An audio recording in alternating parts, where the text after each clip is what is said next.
Hello, right, back again for another chili test. Feeling a bit under the weather today, but I've got a pod that needs eating, so I'm not going to put it off any longer. Yeah, bit of an interesting one. We've got the Bonnet Bell. Now, obviously from the name it's a cross, and it's actually a cross between a yellow Scotch bonnet and a bell pepper. So yeah, kind of retained the bell pepper shape. Excuse me, I've got a really sore throat and a cough, hoping this might kind of burn it away. But yeah, retained the bell pepper shape, but obviously has got the heat of the Scotch bonnet in there. So I got this pod from Terry Smith, who I've mentioned a few times recently. I've tried some of his pods and got a few plants from a while back. So yeah, this is the Bonnet Bell.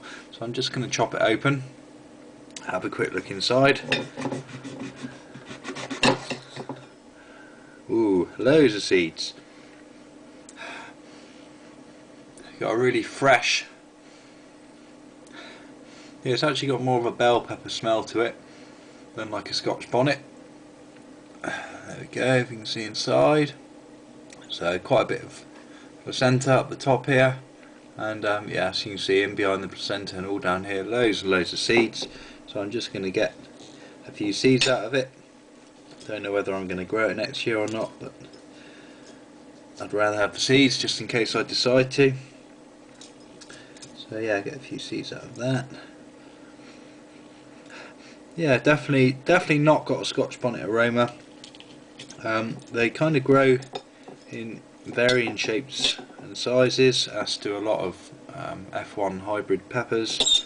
Yeah, definitely not uniform. They range from like this to slightly fatter bonnet to slightly longer ones. So yeah, a bit all over the place really. But yeah, just gonna cut the last of the stem off, and we'll get half down to start with and see what she's like.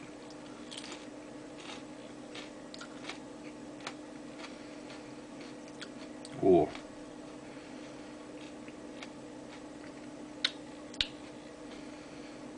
doesn't taste like a bell pepper. To be honest, it doesn't taste like a Scotch bonnet either.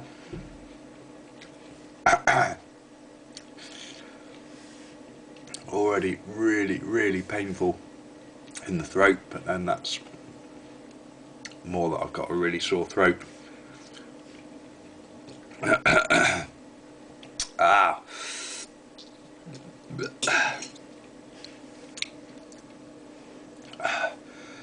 Oh.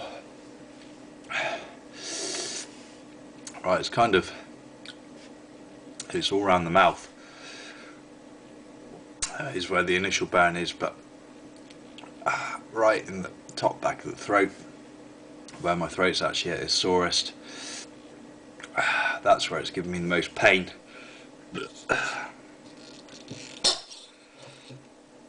Right, last of the seeds out of that side.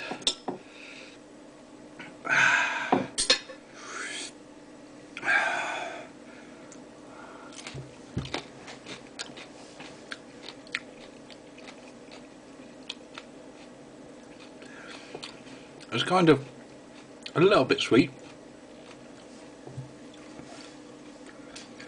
but it's got a really tangy, maybe always slightly citrus overtone to it. Again, that's really getting me in the throat. I've done chili tests with sore throats before, and it's always extra painful.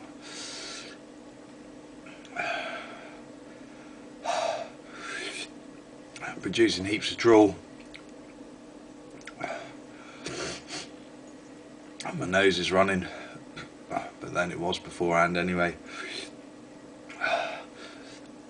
But it's definitely pretty warm chili. Certainly far hotter than the bell pepper.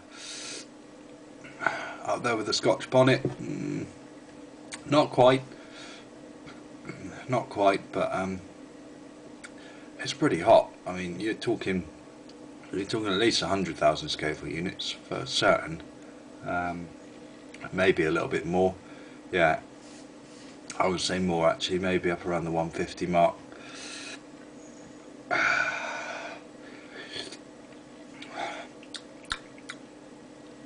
It's left an okay taste in the mouth, to be honest. Yeah, I wouldn't say it's the best chili flavour wise, but it's certainly by far the worst. It just didn't taste quite how I expected it. I expected it to either have a really sweet bell pepper taste or to have, well, again, quite a sweet, fruity Scotch bonnet taste. Definitely didn't taste like bonnets,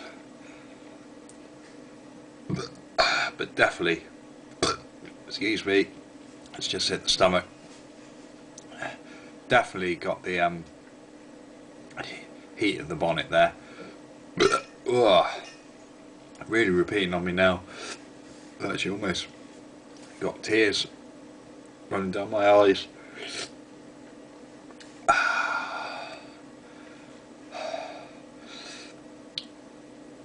Yeah, it's certainly quite a warm one. I tried a few last weekend. Well, I didn't try a few, I tried one or two of these down at Terry's place, and yeah, they as well as varying in shape and size, they vary quite dramatically in heat as well. Some of them carry very little heat, some of them carry a lot. I guess it depends on the characteristics of how much bonnet is crossed in with the bell pepper. Not left much of a smell off the top, but yeah, burnt's definitely peaked out now. Still really sore in the throat, but yeah, that's more to do with the throat than the chili. It's just kind of left an all-round glow around the mouth, and yeah, it's a very, apart from my throat, which isn't the fault of the chili, it's actually quite a pleasant burn, I would say. It's certainly a lot more handleable than a Scotch bonnet. As you've seen in videos of me with Scotch bonnets before, they tend to give me hiccups and really affect me quite badly, as do habaneros, but that isn't quite so bad as the bonnet. So yeah, awesome. Right, we call it a day there really. There's not much else is happening now. Burn's just ever so slowly tapering off, but it's still there at a good level at the moment. I estimate it's going to be there for at least another 10 minutes, maybe even quarter of an hour before it's gone completely. So yeah, awesome. Right, that was the Bonnet Bell. Thanks for watching, thanks to Terry for the pod, and catch you again soon.